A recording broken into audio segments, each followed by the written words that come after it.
आम परंपरा ओडिया अस्मितार ये गोटे प्रतिफलन एक आध्यात्मिकता भावना भितर ये युव समाज निजक उत्सर्गीकृत करने ये एक परंपरा ये एक पर्व युवक मान भितर प्रभु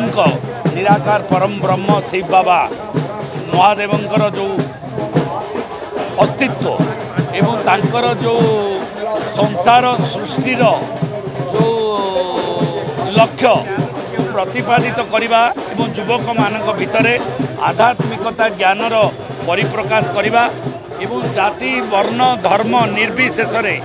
समस्त को एकाकार करवा एवं समस्त भितर उत्सर्गीकृत सेवार मनोवृत्ति तैयारी करने ये चंदन उत्सव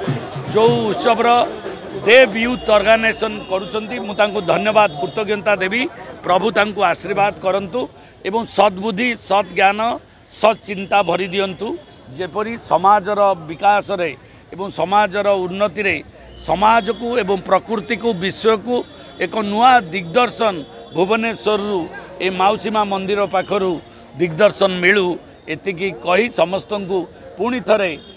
उत्साही युवक बंधु माने एवं उपस्थित आध्यात्मिक प्रेमी गुरुजन माने समस्त को कृतज्ञता जनाऊँ।